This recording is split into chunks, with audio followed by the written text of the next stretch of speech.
बच्चों देखिए, हम वर्क पावर एनर्जी डिस्कस कर रहे थे। वर्क पावर एनर्जी में हमने काफ़ी कुछ कर लिया था। अब आप एक बार अपना फॉर्मूला चार्ट देखिए। फॉर्मूला चार्ट में मुझे ऐसा लग रहा है कि शायद हमने डू योर सेल्फ वाले जो क्वेश्चन नंबर 1 2 3 4 है वो कर चुके थे, है ना। ग्रेविटेशनल पोटेंशियल एनर्जी हमने कर दिया।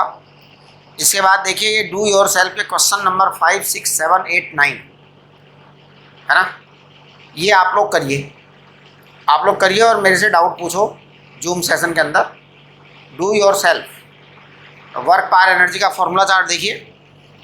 उसमें जो है ना ये 5 से लेकर 9 तक के क्वेश्चंस आप करने की ट्राई करिए, और फिर अगर नहीं बनता है तो आप मेरे से पूछिए जूम सेशन में। फ़िलहाल मैं बात कर रहा हूँ conservative and non conservative forces. देखिए, हमारी ज़िंदगी में दो तरह के फोर्स होते हैं। एक फोर्स होते हैं जो हमारे को एनर्जी को कंजर्व रखते हैं, और दूसरे फोर्स होते हैं जो एनर्जी को डिस्ट्रक्ट करते हैं। तो देखिए, दो तरह के फोर्स हैं, conservative forces and non conservative forces. ये आपका बहुत इंपॉर्टेंट टॉपिक है। ये स्कूल एग्जाम में पूछा जाता है। स्कूल टीचर्स जो है ना वो आपसे इसके अंदर डिफरेंस निकलवाते हैं। क्या कहते हैं, उनका क्वेश्चन होता है गिव 3 या 4 difference of conservative and non conservative forces. तो देखिए, कंजर्वेटिव नॉन कंजर्वेटिव फोर्सेज में क्या खास बात है। कंजर्वेटिव फोर्सेज जो होते हैं उसमें जो वर्क होता है वो पाथ पर डिपेंड नहीं करता। इसका मतलब क्या होता है, इसका मतलब ये होता है कि जैसे मान लो आप यहाँ से यहाँ जाते हैं। अब यहाँ से यहाँ जाते हैं तो आप चाहे इस रास्ते से जाओ, चाहे आप इस रास्ते से जाओ, चाहे इस रास्ते से जाओ, या फिर आप चाहे इस रास्ते से जाओ, हर रास्ते से वर्क जो है ना सेम होगा। यानी कंजर्वेटिव फोर्स की सबसे खास बात यही है कि work is not path dependent. Work does not depend upon path. Path पर डिपेंड नहीं करेगा वर्क। जैसे अब देखो, मेरी बात सुनो कि अगर मान लो मेरे हाथ में ये पेन है, अब इसको मैं ऊपर ले जाना चाहता हूँ, ऐसे लेके जाऊँगा तो भी उतनी मेहनत होगी, ऐसे लेके जाऊँगा तो भी उतनी मेहनत होगी, बराबर बराबर, कम ज़्यादा वर्क नहीं होगा। वर्क हमेशा बराबर होगा, चाहे आप जिस रास्ते से लेके जाओ, है ना, हमेशा वर्क बराबर आएगा। ये कंजर्वेटिव फोर्स की खास बात होती है। जबकि नॉन कंजर्वेटिव फोर्स में वर्क डिपेंड्स अपॉन पाथ। अलग अलग पाथ के लिए वर्क अलग अलग आएगा। देखिए, जैसे आप कार लेकर के कहीं जाते हैं, अब वहाँ जाने के 2-3 रास्ते हैं। मान लो आप कार से कहीं जा रहे हैं और जहाँ भी आप जा रहे हैं वहाँ जाने के 2-3 रास्ते हैं। तो 2-3 रास्ते हैं तो हर रास्ते के लिए क्या होगा, हर रास्ते के लिए वर्क अलग अलग आएगा। किसी रास्ते में पेट्रोल ज़्यादा खर्च होगा, किसी रास्ते में पेट्रोल कम खर्च होगा, तो अलग अलग वर्क आएगा। वो नॉन कंजर्वेटिव फोर्सेज है, राइट। साइक्लिक प्रोसेस के लिए वर्क डन 0 होता है कंजर्वेटिव फोर्सेज में।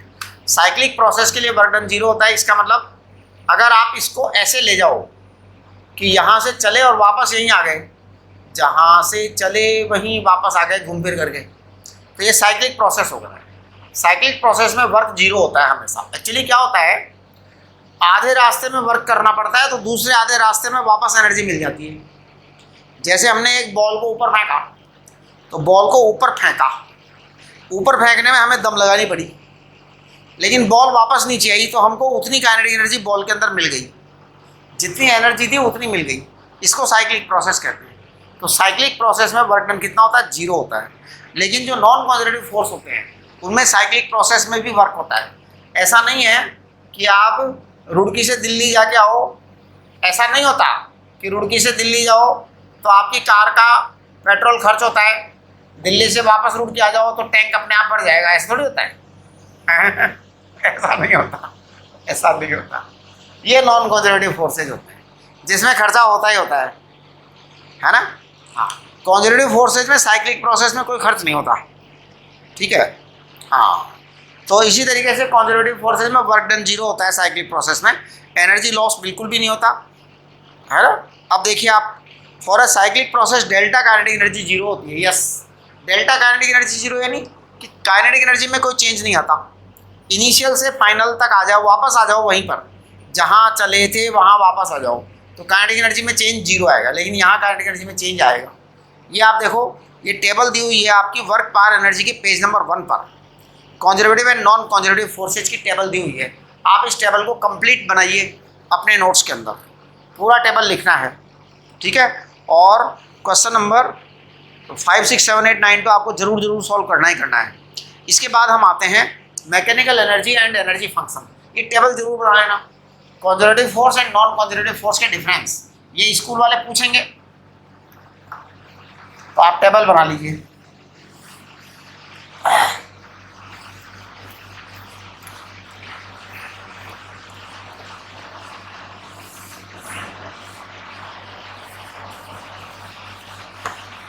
हाँ, बिल्कुल वही टेबल बना दो जो फॉर्मूला चार्ट में। अब देखो आगे हम बात कर रहे हैं mechanical energy and energy function.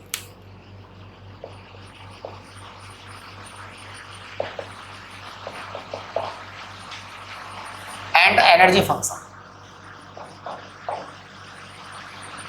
मैं आपको यह बात बताना चाहता हूं कि मैकेनिकल एनर्जी जो होती है ना, उसके अंदर दोनों एनर्जी का सम होता है। कौन सी दोनों एनर्जी का sum? Kinetic energy and potential energy का। तो देखो, मैकेनिकल एनर्जी जो वर्ड है, ये दोनों को मिलकर के बना है, kinetic energy plus potential energy. और बेटा इसी को एनर्जी फंक्शन कहते हैं, इसी का नाम एनर्जी फंक्शन है। तो टोटल ऑफ द एनर्जी को हम एनर्जी फंक्शन कहते हैं। अब देखिए, law of conservation of energy, ये क्या है? Law of conservation of energy,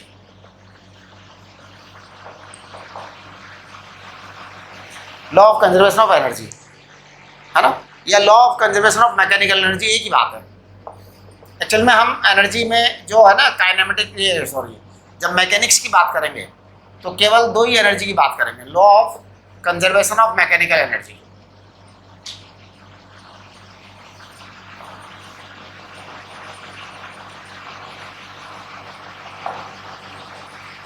अब एक काम करो, आप इसके अंदर ध्यान दो, आप मैं क्या कहना चाहता हूं। Law of conservation of mechanical energy, इसके लिए कंजर्वेटिव फील्ड का होना जरूरी है ना। तो this law holds good only in presence of conservative forces. तो आप यहां लिखिए, in presence of conservative forces, in presence of conservative forces, in presence of conservative forces, sum of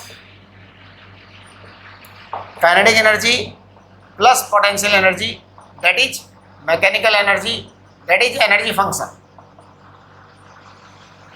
that is energy function, remains conserved, remains conserved मतलब हमेशा constant रहेगा,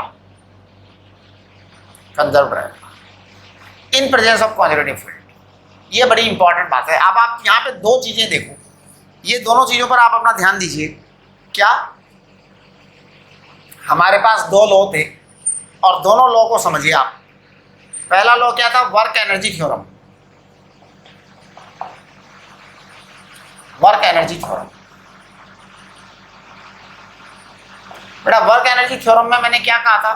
work energy theorem में मैंने कहा था work equal to delta kinetic energy, ऐसा मैंने बोला था। और मैंने पता है क्या बोला था वर्क एनर्जी थ्योरम में? कि this theorem is applicable for all forces, all kinds of forces, all kinds of forces, मैंने ऐसे बोला था। चाहे कंजर्वेटिव हो या नॉन कंजर्वेटिव हो, सबके लिए अप्लाइड होता था। लेकिन जो मैकेनिकल एनर्जी है उसमें क्या हो रहा है? जो कंजर्वेशन ऑफ कंजर्वेटिव, ये law of conservation of mechanical energy है, ये बड़ा इंपॉर्टेंट है। Law of conservation of mechanical energy इतना आसान नहीं है, इसमें आपको केवल कंजर्वेटिव फोर्स होना चाहिए, तो only conservative force, non conservative force के लिए अप्लाई नहीं होगा। नॉन कंजर्वेटिव फोर्स के लिए ये लॉ अप्लाई नहीं होगा।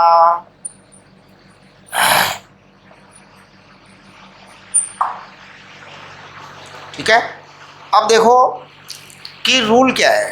रूल बड़ा सिंपल सा है कि kinetic energy plus potential energy, ये दोनों मिलके हमेशा कांस्टेंट रहेंगे। कंजर्व रहेंगे कंजर्वेटिव फील्ड में। ग्रेविटेशनल फोर्स क्या है? कंजर्वेटिव है। इलेक्ट्रोस्टैटिक फोर्स क्या है? कंजर्वेटिव है। स्प्रिंग फोर्स क्या है? कंजर्वेटिव है। मैं आपको कंजर्वेटिव फोर्सेज को बता दे रहा हूँ क्या क्या है। स्प्रिंग फोर्स कंजर्वेटिव फोर्स है, ग्रेविटेशनल फोर्स कंजर्वेटिव फोर्स है, इलास्टिक फोर्स कंजर्वेटिव फोर्स है। तो अब देखो, इन कंजर्वेटिव फोर्स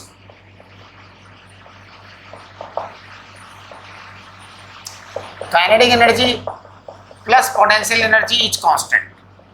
इसका मतलब पता है क्या होता है? इसका मतलब होता है अगर एक एनर्जी घटेगी तो दूसरी एनर्जी उतनी ही बढ़ जाएगी, अगर एक एनर्जी बढ़ेगी तो दूसरी एनर्जी उतनी ही घट जाएगी। ये ध्यान रखना, तभी कांस्टेंट रहेगा वो।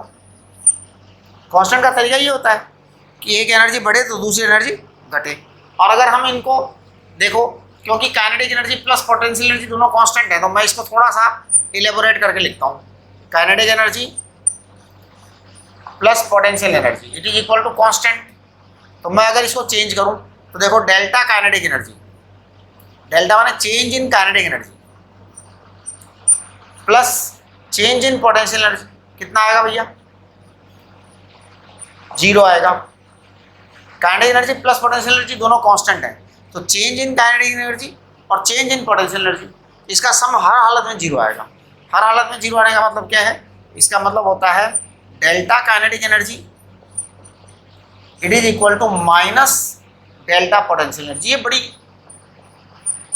आसान सी बात लग रही है, लेकिन ये बड़ी इंपॉर्टेंट बात है। यानी कि जब जब काइनेटिक एनर्जी में जो भी चेंज आएगा, पोटेंशियल एनर्जी में उससे उल्टा चेंज आएगा। अगर बढ़ा है तो क्या होगा? काइनेटिक एनर्जी बढ़ी है तो पोटेंशियल एनर्जी घटेगी, काइनेटिक एनर्जी घटी है तो पोटेंशियल एनर्जी बढ़ेगी। इन दोनों में उल्टा ही चेंज आएगा, कभी सीधा सीधा चेंज नहीं आएगा। बराबर बराबर चेंज नहीं आएगा कि दोनों बढ़ गए। दोनों बढ़ गए तो फिर तो ये समझ लो एनर्जी कंजर्वेशन फेल हो गया, जो कभी नहीं होगा। तो इस चैप्टर में हम सारे सवालों में लगभग एक कंसेप्ट काम में लेंगे। आपको मैं हम बता देता हूँ, इस चैप्टर में हम ये वाला कंसेप्ट बहुत ज़्यादा काम में लेंगे। क्या? Total initial energy equal to total final energy. इसका बहुत ज़्यादा यूज करेंगे इस कंसेप्ट में, और बस इसी एक कंसेप्ट में सारे सवाल सॉल्व कर देंगे हम। ठीक है ना? तो चलिए, ये आपका law of conservation of energy था, मैकेनिकल एनर्जी। अब हम पावर के बारे में बात करना चाहते हैं थोड़ी सी। पावर यानी पावर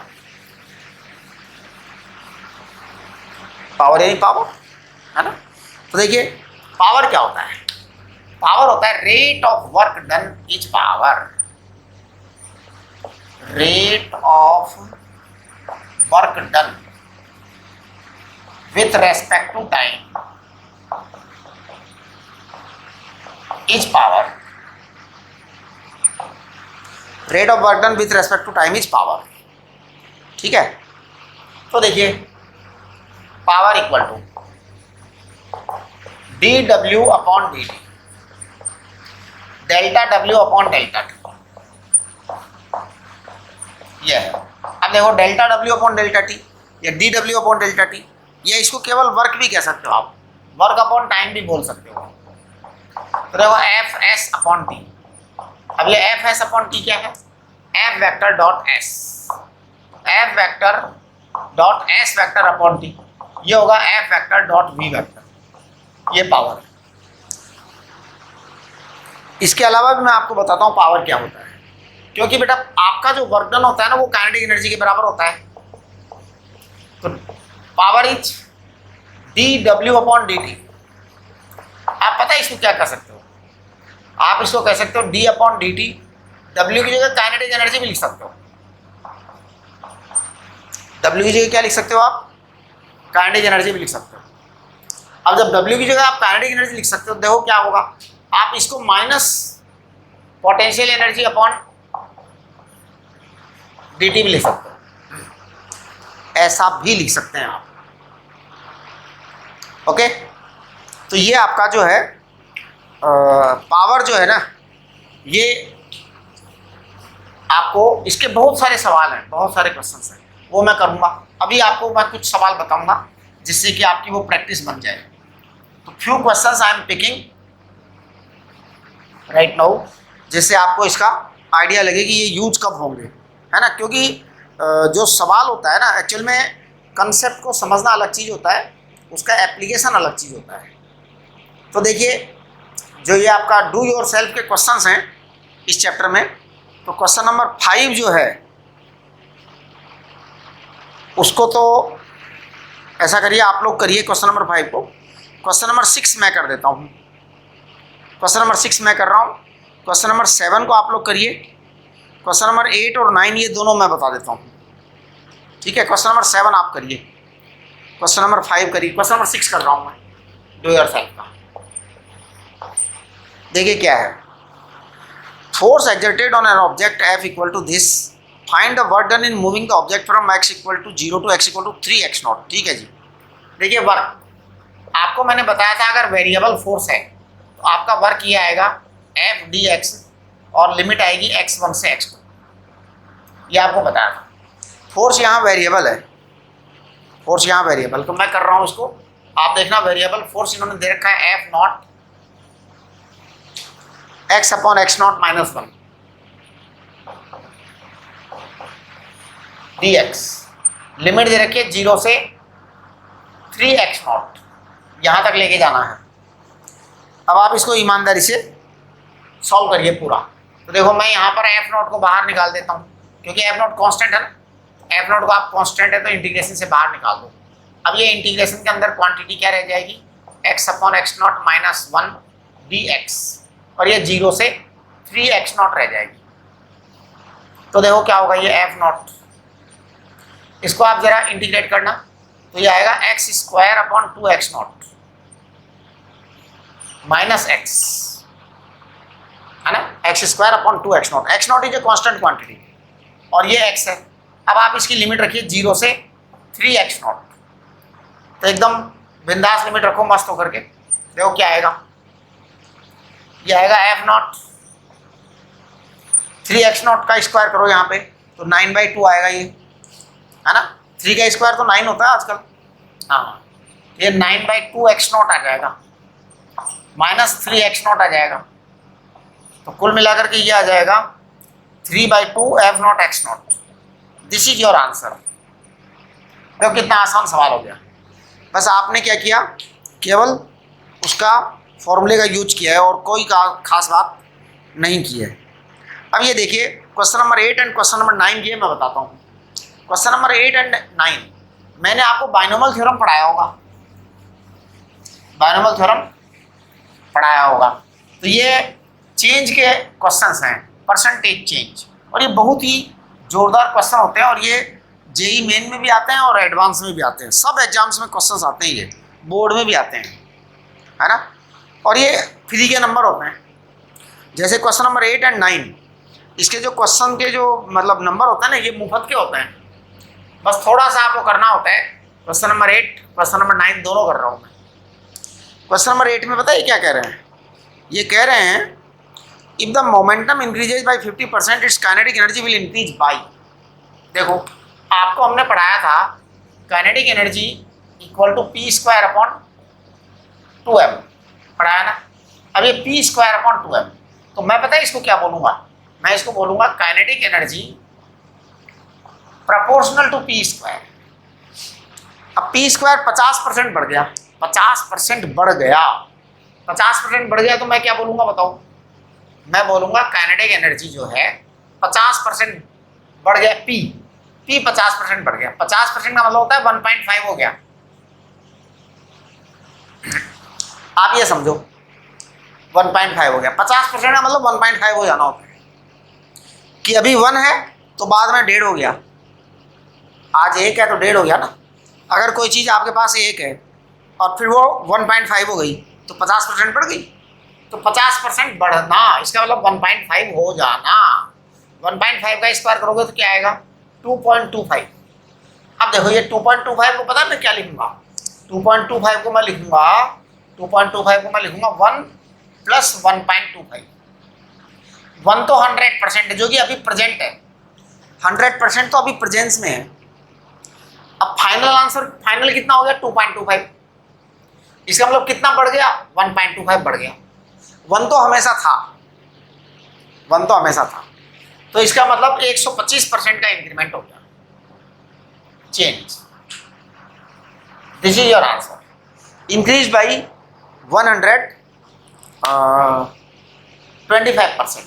अब देखो, अगर मान लो आप इस सवाल को टेक्निकली करना चाहते हैं कि नहीं हम तो सर अच्छी तरह से करेंगे, वैसे तो मैं कभी भी सजेस्ट नहीं करता उस तरह से, मैं हमेशा ऐसे ही करना चाहता हूँ कि आप एग्जाम में ऐसे ही करके आ जाएं, क्योंकि कंपटीशन में आएगा ये क्वेश्चन, कॉम्पिटिशन्स में आते हैं, है ना।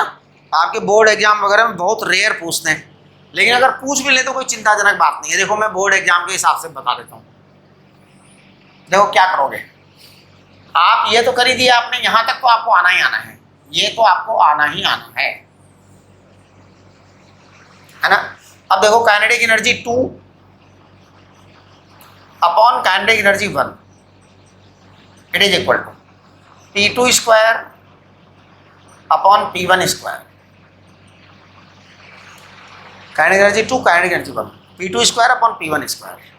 आपका जो है मोमेंटम 50% बढ़ गया, 50% बढ़ गया यानी 150 हो गया, और आपका पहले 100 था।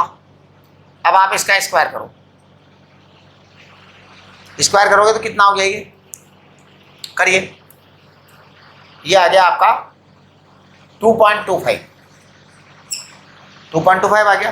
2.25 को हम क्या बोलेंगे, 2.25 को हम बोल देंगे 9/4। अब ये K2 अपॉन K1 है, आपको परसेंटेज चेंज चाहिए। क्या चाहिए आपको, परसेंटेज चेंज चाहिए। मैं आपको परसेंटेज चेंज बताता हूँ क्या होता है।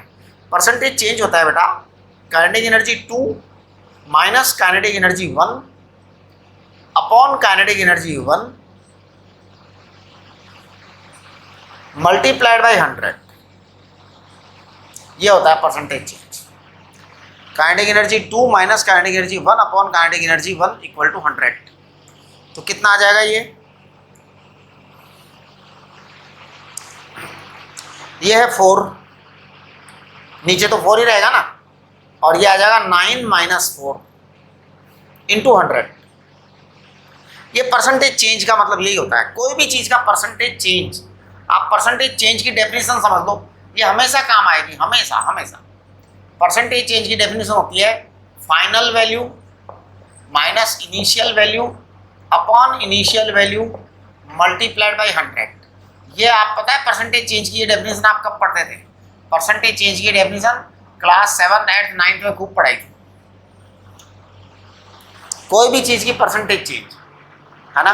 कोई प्रॉफिट हुआ तो कितना परसेंट प्रॉफिट हुआ, तो final minus initial upon initial, हमेशा इनिशियल के बेसिस पे निकालते थे, तो वही किया है हमने। अब ये आपकी परसेंटेज चेंज आ गई काइनेटिक एनर्जी, कैलकुलेशन करो आप, तो ये 125% आएगा, राइट, है ना। वैसे मैं कभी सजेस्ट नहीं करता इस तरह से करने के लिए, क्योंकि वो आपका ज़्यादा बेटर मेथड, उसमें तो एक स्टेप में आंसर आ जाता है। देखो इतना भी करने की जरूरत नहीं है, केवल देखते ही आंसर आ जाता है। उसमें तो पता है क्या होता है, देखा और आंसर, बस, है ना। हाँ देखिए क्वेश्चन नंबर 8, क्वेश्चन नंबर 8 को देखो, देखते ही आंसर आ जाता है, क्योंकि हम जानते हैं kinetic energy proportional to P square है। P 1.5 हो गया, तो 1.5 का स्क्वायर कितना 2.25 हो गया। अब 2.25 में कितना चेंज आया, तो 1 तो था ही प्लस 1.25 यानी 125% का चेंज आ गया, खत्म, सॉल्यूशन आ गया। अब देखो अगला वाला सवाल, kinetic energy of a body is increase by 0.1%, the percentage change in momentum. अब की बार मोमेंटम में चेंज पूछा है, तो मोमेंटम में चेंज पूछा है तो पता है मैं क्या बोलूँगा, मैं बोलूँगा P बराबर √2 m काइनेटिक एनर्जी। पढ़ाया था क्या ये, बिल्कुल पढ़ा था। अब देखो इसको मैं पता है क्या बोलता हूँ, इसको हम बोलूँगा momentum proportional to kinetic energy की पावर 1/2, पावर 1/2, काइनेटिक एनर्जी की पावर 1/2। ओके बेटे, ये जो है ना, जब छोटे चेंज होते हैं, छोटे छोटे चेंज होते हैं, तो पता है हम क्या करते हैं, उस चेंज में 1/2 का पावर को जो है ना साइड में लाके मल्टीप्लाई कर देते हैं। जैसे आपको हमने बायनॉमियल थ्योरम में पढ़ाया लिटिल चेंजेज, है ना। आप लोग मेरे से डिस्कस कर लेना जूम सेशन में, अगर आपको कोई क्वेरी हो तो ज़्यादा। जैसे इसमें क्या काइनेटिक एनर्जी 0.1% बढ़ गई, तो पता है मैं क्या बोलूँगा, मैं बोलूँगा प्रेशर जो है 0.1 बढ़ गया ना काइनेटिक एनर्जी, तो ये पावर जो है ये पावर मल्टीप्लाई हो जाएगी यहाँ, तो ये 0.05% मोमेंटम बढ़ेगा। ये कहाँ से आया, ये यहाँ से आया। बायनोमल थ्योरम में हमने कहा था 1 + x की power n it is equal to 1 + nx। अब आप कहोगे सर यहाँ आपने बायनोमल थ्योरम कहाँ लगाई, लो मैं लगा देता हूँ बायनोमल थ्योरम। आप बायनोमल थ्योरम के दर्शन करना चाहते हो, मैं करा देता हूँ। देखिए मैं बायनोमल थ्योरम लगा रहा हूँ। आपके पास ये फॉर्मूला है P proportional to kinetic energy की पावर 1, तो मैं बोलूँगा P2/P1 it is equal to what, kinetic energy 2 upon kinetic energy 1, इसका पावर 1/2, राइट। अब मैं ईमानदारी से काइनेटिक एनर्जी 2 लिखूंगा, काइनेटिक एनर्जी 1 लिखूंगा, करेक्ट बेटे। काइनेटिक एनर्जी जो आपकी 2 है वो है 100 + 0.1 और पहले वाली है 100, इसकी पावर हाफ, ये आया। देखो इसको मैं क्या लिख रहा हूँ, ये इनडायरेक्टली मतलब हमने काम में ले लिया बायनोमल थ्योरम।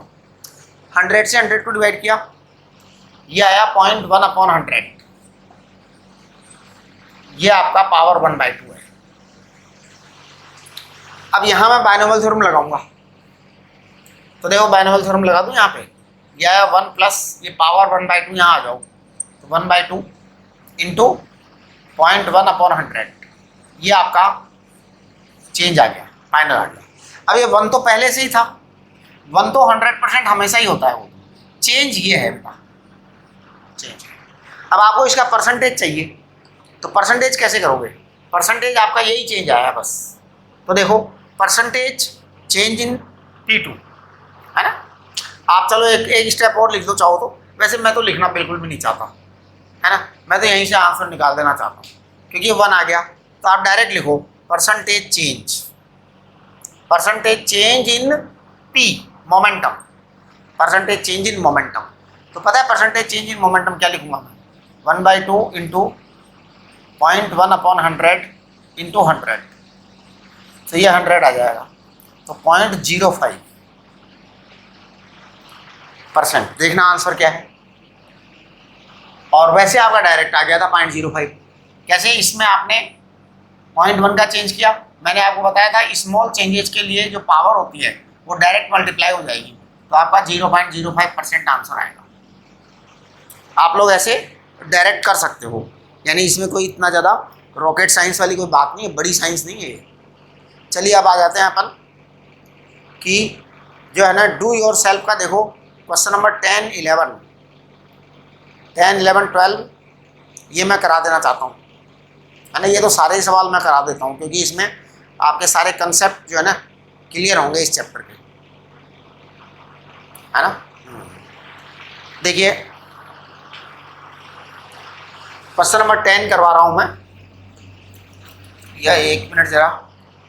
क्वेश्चन नंबर 10 क्या है, particle is moving along x axis under the action of a force F which varies with the position as this, find the variation of power due to this force with x। अच्छा, power का x के साथ में variation चाहिए।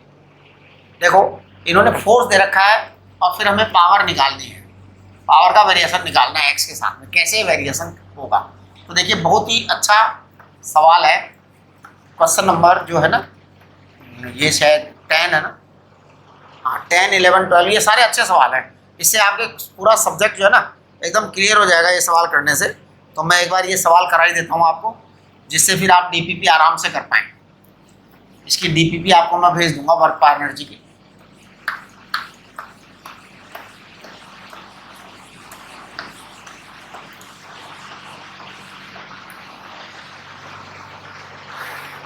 चलिए तो आप देखिए क्वेश्चन नंबर 10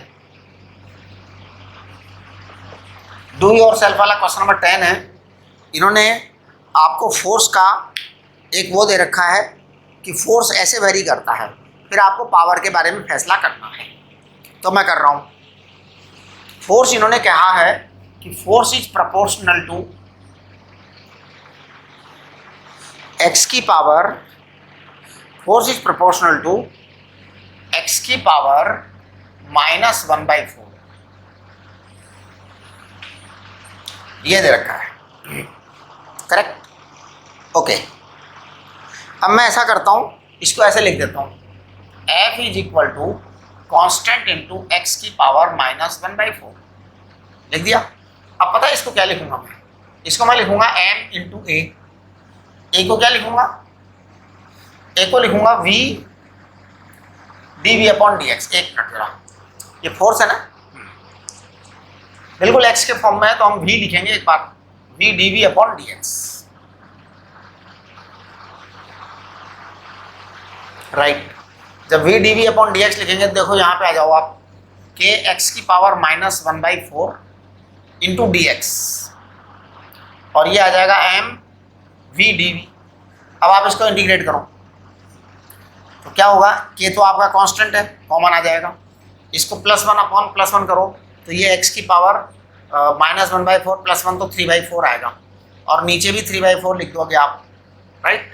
यहाँ पे क्या आएगा m, तो m ही है, v²/2 आएगा, यानी एक तरीके से आपके पास में v आ गया, है ना। देखो ये k क्या है, कांस्टेंट है, 3/4 क्या है, कांस्टेंट है, m क्या है, कांस्टेंट है, 2 क्या है, कांस्टेंट है, ओहो सब कांस्टेंट है, हाँ सब कांस्टेंट है। तो जब ये सब कांस्टेंट होता है तो हम मस्ती मारते हैं, फुल ऑन मस्ती। क्या कर देता हूँ मैं लिख देता हूँ v equal to v proportional, मैं लिख देता हूँ v प्रोपोर्शनल। देखिए ये v² है और ये x की पावर 3/4 है, तो मैं v प्रोपोर्शनल टू क्या लिख दूंगा, x⁻³ 3/8, ये v आ गया बेटा।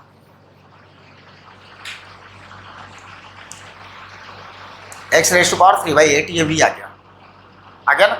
अब देखो पावर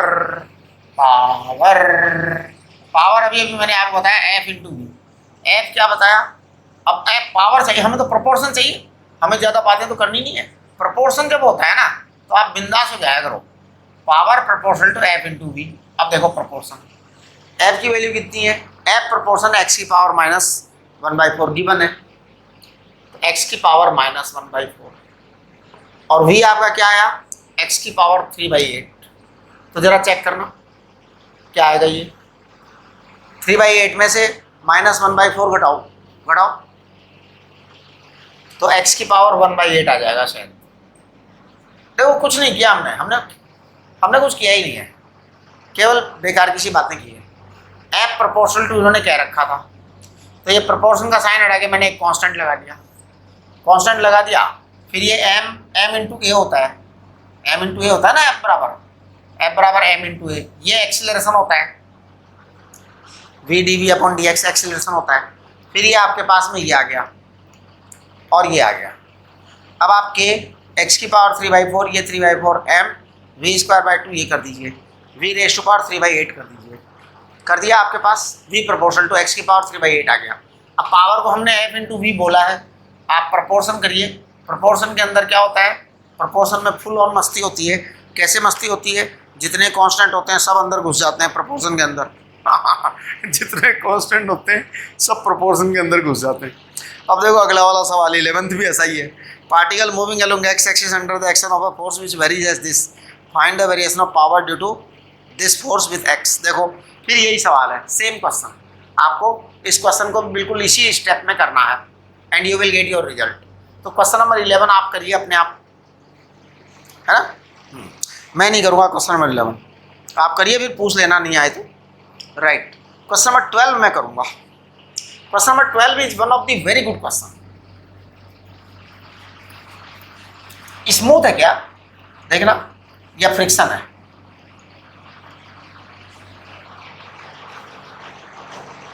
अच्छा फ्रिक्शन है, स्मूथ नहीं है। देखिए अगर स्मूथ होता तो कोई प्रॉब्लम ही नहीं होती, स्मूथ में तो हम सीधे क्या कर देते, क्योंकि फिर वो कैसा होता, कंजर्वेटिव फोर्स होता, तो हम सीधे mgs लिख देते। स्मूथ में तो हम सीधे ही क्या लिख देते, mgs लिख देते।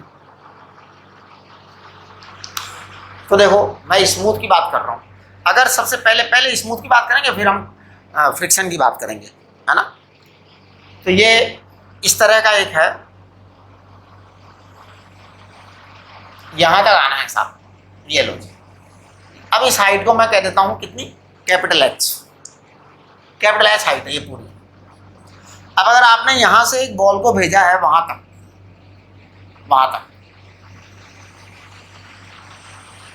सबसे ऊपर पहुँच गई बॉल, तो भैया जो वर्क हुआ है ना वो बहुत सिंपल है, mgh हुआ है, इसमें कोई डाउट ही नहीं है। अगर फ्रिक्शन नहीं है तो म्यू इक्वल टू 0 है, तो स्मूथ होने पर ऐसा होगा,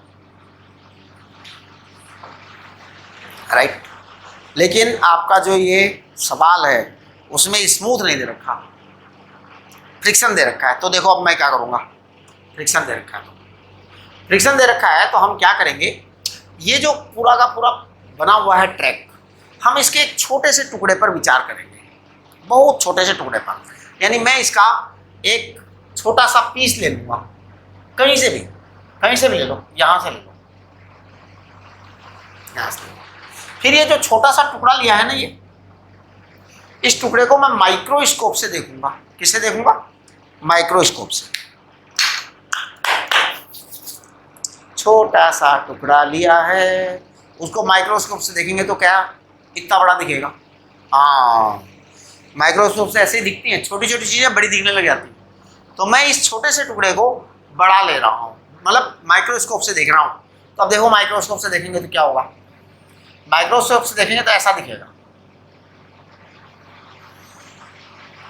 ये वाला टुकड़ा जो मैंने लिया ना, ये छोटा सा टुकड़ा ऐसे दिखेगा, बहुत बड़ा दिखेगा लेकिन स्ट्रेट लाइन दिखेगा, क्योंकि अब छोटे से टुकड़े में कर्व हमें दिखाई नहीं देगा। देखो एक बात सुनो, आपकी धरती माता कैसी है, धरती माता गोल है कि चपटी है, धरती माता गोल है, आपको कैसे दिखती है, आपको तो प्लेन ही दिखाई देती है ना। क्यों, क्योंकि आप उसका छोटा सा टुकड़ा देखते हो, आपने पूरी धरती माता देखी नहीं एक साथ, तो आपको धरती माता गोल नहीं दिखाई देती, आपको धरती माता चपटी दिखाई देती है, प्लेन दिखाई देती है।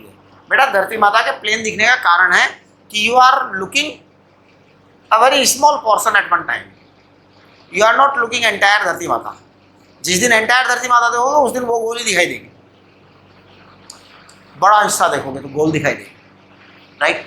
अब यहाँ पे क्या था कि ये बहुत छोटा सा टुकड़ा मैंने लिया है जानबूझकर, प्लान करके, तो ये ऐसा दिख रहा है। अब मैं ऐसा करता हूँ, इसको कह देता हूँ मैं dx और इसको कह देता हूँ मैं ds, इसको मैं कह देता हूँ थीटा, इसको मैं कह देता हूँ थीटा, करेक्ट। अब देखो मुझे अब ये बताओ, ये dx है, ये ds है, तो इसको मैं कह देता हूँ dh, small dx, small ds, s माने डिस्प्लेसमेंट, और ये है स्मॉल dh, करेक्ट। अच्छा, अब इसके ऊपर बॉल है या कोई भी बॉक्स है, कुछ भी है, वाटेवर, इसका बेटा mg क्या है, डाउनवर्ड है, डाउनवर्ड है। तो अब mg cos थीटा इधर आएगा, तो फ्रिक्शन फोर्स किधर आएगा, फ्रिक्शन फोर्स तो आप ऊपर ले जाना चाह रहे हो, आप ले जाना चाह रहे हो ऊपर, तो फ्रिक्शन फोर्स नीचे आएगा, फ्रिक्शन फोर्स नीचे लगेगा ना। मैं बता देता हूँ फ्रिक्शन फोर्स की वैल्यू क्या आएगी, फ्रिक्शन फोर्स की वैल्यू आएगी mu mg cos theta, mu mg cos theta आएगी फ्रिक्शन फोर्स की वैल्यू, करेक्ट। ये फ्रिक्शन फोर्स आएगा, और आपका f इधर है, mg sin थीटा आपका इधर लगेगा। अब आप ले जाना चाहते हैं उसको ऊपर, तो सुनिए मैं बताता हूँ कितना वर्क आएगा। dw is small work is force into ds, small displacement. Force कितना है बेटा, फोर्स है आपका कितना, मैं बता देता हूँ फोर्स कितना है। फोर्स है आपका mg sin theta plus mu mg cos theta. आप कहोगे सर ये फोर्स कैसे आया, मैं बताता हूँ। देखो किसी भी चीज को जब आप ऊपर की तरफ ले जाते हो तो क्या करना पड़ता है आपको जो नीचे फोर्स लग रहा है ना, उसके अगेंस्ट फोर्स लगाना पड़ता है। उतना ही। अगर आप जीरो वेलोसिटी से ले जाना चाहते हो तो ये शायद जीरो वेलोसिटी से ले जाना चाह रहे हैं, धीरे धीरे ले जाना चाह रहे हैं, बहुत जोर से जल्दी से नहीं ले जाना चाह रहे, तो आप सवाल पढ़िए, सवाल में ये धीरे धीरे धीरे धीरे ले जाना चाह रहे हैं ना। हाँ, object move with negligible speed, देखिए उसमें लिख रखा है, सवाल में लिख रखा है a small object of mass m is moved over a rough curved surface as shown. The force which moves it along the dotted path shown in always tangential to the curved path. If the object moves with negligible speed, negligible speed यानी कोई speed वगैरह नहीं है, तो आपका जितना force नीचे की तरफ लगेगा उतना फोर्स आपको ऊपर लगाना पड़ेगा। अगर आप ले जाना चाहते हो ऊपर, तो आपको ले जाने की इच्छा है अगर ऊपर, तो भैया फोर्स उतना लगा दो जितना नीचे लग रहा है, बराबर बराबर फोर्स लगाना ही पड़ेगा, तब जाएगा वो ऊपर। हाँ, तो M G sine theta downward है, mu M G cos theta upward है, वो सॉरी डाउनवर्ड है, दोनों डाउनवर्ड है। आपको क्या करना पड़ेगा, इतना फोर्स अपवर्ड लगाना पड़ेगा, तो this is upward force, upward force exerted by you, आपने एक्सर्ट करना है। अब देखो डी एस, तो मैं इसको डी एस लिख देता हूं। अब आप ईमानदारी से जरा एम जी साइन थीटा की वैल्यू लिख दो और डी एस की वैल्यू लिख दो। तो देखो मैं लिख रहा हूं एम जी साइन थीटा की वैल्यू बताओ बेटा, यहां से चेक करके बताओ। साइन थीटा की वैल्यू आ जाएगी D H upon D S plus mu M G, cos theta की वैल्यू बताओ D X upon D S, और ये डी एस, ये डी डब्ल्यू आ रहा है। D W is what, work done for a very small portion, work done for a very small portion, ये आ रहा है। चलो मैं एक काम करता हूँ, एम जी को बाहर निकाल देता हूँ क्योंकि कांस्टेंट है, बाहर निकाल दूँ। डी एस को जरा डी एस इससे खोल दो, ओपन कर दो, तो यहाँ पर आ जाएगा डी एच प्लस यहाँ क्या आ जाएगा म्यू डी एक्स, ये बेटा डी डब्ल्यू है, ये डी डब्ल्यू है। अब यहाँ एक बहुत ही इंपॉर्टेंट चीज़ है, डी एच क्या है, वर्टिकल डिस्प्लेसमेंट, डी एस क्या है, horizontal displacement, D x horizontal displacement, D x, वो जो डी एस था वो तो कैंसिल हो गया, है ना। It means the entire work will depend upon the horizontal, vertical and horizontal move only. अब मैं देखो इसका इंटीग्रेशन करूँगा, तो इंटीग्रेट करिए इसको, तो मैं कहूँगा कि ये वर्क आएगा, और इंटीग्रेशन की लिमिट बता देता हूँ आपको, मैं बता रहा हूँ इंटीग्रेशन की लिमिट। अभी देखो मैं क्या कर रहा हूँ, इसको एम जी तो बाहर निकाल देता हूँ, कांस्टेंट है, एम जी तो बाहर निकाल देता हूँ, ब्रैकेट के अंदर मैं लिखूँगा integration D H plus mu, bracket के अंदर लिखूँगा इंटीग्रेशन डी एक्स, दो अलग अलग इंटीग्रेशन होंगे, एच और एक्स अलग अलग फंक्शन है तो उनका इंटीग्रेशन अलग अलग करना पड़ेगा। डी एच माने हाइट, कहाँ से कहाँ तक जानी है बेटा, जीरो से लेके कैपिटल एच तक। ये यहाँ पर जीरो था, हाइट ग्राउंड पर था ना, पहले ग्राउंड पर था, तो बेटा जब जमीन पर था तो हाइट कितनी थी, जीरो, सबसे ऊपर पहुँच जाएगा तो हाइट कितनी होगी, एच, यहाँ पर जीरो। अब देखो सुनो, यहाँ पर जो है ना हॉरिजॉन्टल डिस्टेंस कितनी थी, जीरो, फिर यहाँ से यहाँ तक एल है, आप देखो क्वेश्चन में दे रखा है कैपिटल एल, तो ये जीरो से लेके कैपिटल एल तक आएगा, बस यही आपका आंसर हो जाएगा। आप देखो एम जी को मैंने बाहर निकाल दिया, जीरो से एच, ये डी एच का आप वो कर दीजिए इंटीग्रेशन, तो एच आएगा, तो आप लिमिट रखेंगे एच माइनस जीरो, और ये क्या कर देंगे म्यू, लिमिट रखेंगे एल माइनस जीरो, तो ये एल माइनस जीरो। अब आप बताओ आपका आंसर क्या आया, देखो आपका आंसर आ गया M G H plus mu M G L, ये आपका आंसर आ गया। बहुत ही बेहतरीन सवाल है ना ये। आप इसको जो है एक बार और समझ लीजिए क्वेश्चन को, मैंने क्या किया है इस क्वेश्चन को सॉल्व करने में। मैंने इस क्वेश्चन को सॉल्व करने में कोई जोरदार बात नहीं करी, बहुत आसान सी बात करी है। ये इन्होंने कह दी अपनी कहानी, हमने पूरी इनकी स्टोरी सुन ली क्वेश्चन की। सबसे पहले तो क्वेश्चन को सुना करो, क्वेश्चन की स्टोरी पढ़ा करो। क्वेश्चन की स्टोरी पढ़ोगे ना तो आपको सवाल आएगा आराम से। अब देखिए क्वेश्चन की स्टोरी पढ़ने के बाद क्या करना है। क्वेश्चन की स्टोरी पढ़ने के बाद में आपको ये वाला काम करना है कि इसका एक छोटा सा पीस लेना है, छोटा सा टुकड़ा लेना है। छोटा सा टुकड़ा लोगे तो it will be approximate straight line, है ना। हमेशा छोटा सा टुकड़ा आपको स्ट्रेट लाइन ही नजर आता है किसी भी कर्व का, किसी भी कर्व का, सर्कल हो चाहे पैराबोला हो चाहे इलिप्स हो चाहे जैसा भी कर्व हो, उसका छोटा सा टुकड़ा हमेशा स्ट्रेट लाइन होता है।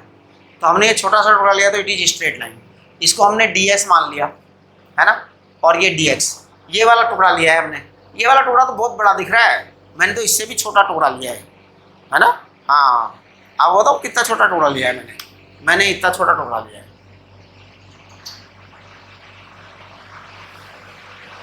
ये छोटा टुकड़ा है, तो मैंने तो इससे भी छोटा टुकड़ा लिया है ना। अब आप समझिए इस बात को कि जब मैंने इतना छोटा टुकड़ा लिया है तो क्या करना है। इतना छोटा टुकड़ा लिया है तो अब इसी टुकड़े को मुझे माइक्रोस्कोप से देखना है।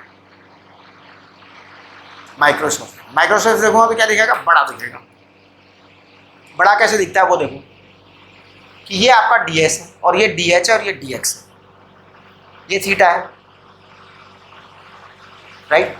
अब आपको क्या करना है कि यहाँ पर इसको ऊपर ले जाना है। ऊपर ले जाना है तो कैसे लेके जाओगे, नेट फोर्स को आपको बैलेंस करना है। अब नेट फोर्स कैसे बैलेंस होगा, जितना नीचे लग रहा है उतना ऊपर लगाओ भैया। देखो कोई भी चीज़ को भैया ऊपर ले जाना है तरीका यही होता है कि जितना नीचे लग रहा है आप उतना ऊपर ले जाओ। लगाना पड़ेगा फोर्स, उतनी मेहनत करनी पड़ेगी। तो मैंने क्या किया, इस छोटे से टुकड़े के लिए वर्क निकाला, FDS mg sin theta plus mu mg cos theta force है, तो ये आ गया।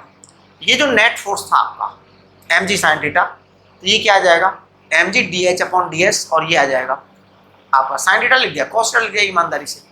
तो आप देखो कि उसके बाद हमने इंटीग्रेशन कर दिया, उसके बाद आपका आंसर आ गया। तो ऐसे कर लिया करो आप सवालों को। अब देखिए 13th क्वेश्चन जो है, 14th क्वेश्चन, 13, 14, 15, ये सवाल आप एक बार पढ़िए, फिर मैं कराऊंगा सारे, ठीक है ना। हाँ, ये सब सवाल मैं करा दूंगा, लेकिन DPP भेज रहा हूँ मैं आपको। DPP आपको करनी है बेटा, है ना। हाँ, ये वाले सवाल तो मैं करा दूंगा, लेकिन DPP आपको करनी है, राइट। चलिए, नमस्ते आज की।